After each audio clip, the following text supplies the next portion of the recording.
So turns out we have a leak on the holiday update. Some release notes have been posted on X by Not a Tesla app, and it is update 2023.44.25, and we're going to go through each one of these updates right now. And I have to say, not many people are too excited about this update.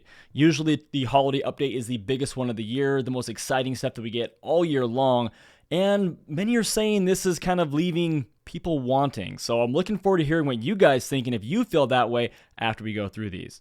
Now keep in mind, this is pre-release, so this is not out to public yet, so it could change a little bit. And also, there's nothing on here that says anything about version 12 of Full Self-Drive, which we are kind of hoping would either be part of the Cybertruck launch or with the holiday update, so it still might come, but it's looking like it won't be part of this update yet either. Okay, so first up is the Apple Podcast app. So they're now adding that into the Tesla options of your media apps. You'll be able to basically listen to podcasts on your phone and then pick it up when you get inside of your car. You'll be able to save episodes. You'll be able to browse your favorite shows, the top shows on the top charts. So my question to you is, since we've always been able to basically kind of connect right to the car using Bluetooth anyway and just pick up on your audio pretty much seamlessly, is this that big a deal to you?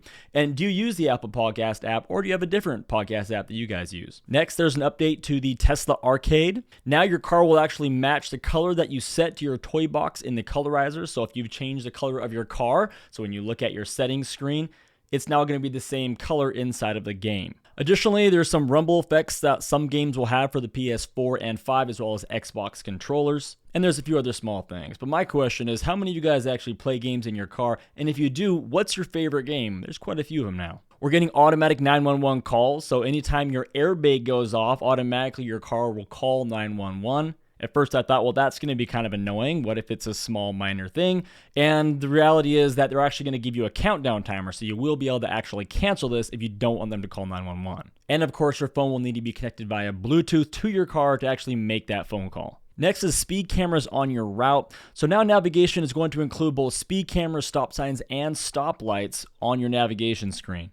I think this is a really great addition and something I've really liked from other apps like Waze. You're also going to need a premium connection to have access to these features. And my question to you is, do you use solely when you're inside your Tesla, the Tesla navigation screen, or do you still use a third-party app like Waze when you're driving? We get a nice update to the Tesla app, which this one I'm actually pretty excited about. We're going to get the trip planner in the mobile app. So now you'll be able to actually plan your trip entirely on the trip planner, including adding multiple destinations, charging stops, and all that. And then when you like it, you'll be able to just press a button and send it to your Tesla. I think this is really great for people who are doing long road trips and they got to make multiple stops along the way, or maybe you're someone like a real estate agent and you're going to be showing multiple houses, and so you can kind of plan your route really easily. You've been able to do this with other third-party apps like Google Maps and whatnot, but now you'll be able to do it and then send it straight to your car without having to send each individual destination to your car, which I think is a pretty nice addition. Now in live camera view, we're going to get access to 2 more cameras. So with this update, we'll now be able to use both the pillar cameras when we're looking around our car. So if you've never used this feature, this is really great. So if you're outside of your car, you can't use it inside of your car, but if you're outside of your car and you pull up the Tesla app, you can tap on each of the different cameras and you can see what it's seeing live. So if you're, maybe wanting to check on your car in a parking garage, you can pull it up and look all around you. We've been gone on trips and wanted to just check on our car parked at the airport, or wanted to see what the weather's like, and you can just pull up the app right there. Another new feature is the automatic blind spot camera. So now we will have a blind spot alert when you turn on your blinker and someone is in your blind spot. Now this is something that my wife has been asking for years, and I think it's a really great feature. We used to have it in our previous Acura MDX, and it's really nice to have it there. Just another extra layer of safety. So now in the Tesla, if you have it enabled for you to pull up the little cameras, your blinker, your pillar cameras, when you're going to make a left or right turn.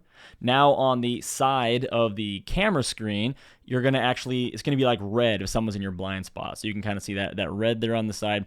So it's going to be one more thing to kind of make sure you don't turn over. Now the car should also yell at you and not really let you do it. But again, it's just that extra visual feature. We have a new light show, and this light show is going to be in tune to The Arrival by Irving Victoria. And like before, you can play this right away, or you can schedule this for up to 10 minutes later. So if you want to surprise your friends and you're standing around your car, you could have set that 8 minutes ago, and then it, turns on. Now it says that enthusiasts will now be able to play multiple custom light shows from the same USB drive. So I've never done anything like this, but apparently you can create custom light shows, put them on a USB drive and then play them all from the same USB drive. So maybe there's a new feature where you can kind of search through them rather than just having one on there. It just kind of defaults to. It's kind of what I'm assuming. So then we have a few smaller updates. You'll have shuffle play in Tidal. You'll be able to shuffle through playlists and albums. I've never used Tidal before, but let me know what you guys think of it, versus like Pandora or the other streaming program on Tesla. How does this sort of kind of fit in, even like Spotify? Like, how does this, like, which one do you like the best, and why Tidal versus one of these other streaming programs? Is this something you guys think I should check out? Is it worth it? Is it better than Pandora? That's what I use. Another new feature is when you go into your controls and go to search, that search menu there is now not only going to search through your settings, but also through the actual Tesla manual. And the reason why this is nice is if you're searching for a feature or how to use something, not only is it going to show you where it is and you can just go right to it, but it's going to tell you how to actually use it at the same time. So that's kind of a nice little upgrade. And there's also been a change to the charging location filters. So now there's going to be either 1 lightning bolt or 3 when you're searching for chargers to have access to. And the way they've got it set now, so if you're looking at any chargers with 3 lightning bolts, that means 70 kilowatt or higher. And if you have the filter set to 1 lightning bolt, then it's going to be 70 kilowatt or lower. So what I think they've done here, if I remember right, we used to have 3 different options, 1, 2, or 3 lightning bolts. They've just simplified it down to 1 and 3, which I think I'm totally okay with because I think it was a little overcomplicated and it just kind of confused people. So how do you feel with these updates? Are you happy with these? Is this a little underwhelming compared to the like 2018 and 19 updates we used to get, which were like explosively huge? Or are you just kind of like me, it's like, hey, none of my other cars got updates for Christmas, so I'll take anything. Let me know what you think down below. Let me know what your favorite update is, and we'll see you guys on the next one.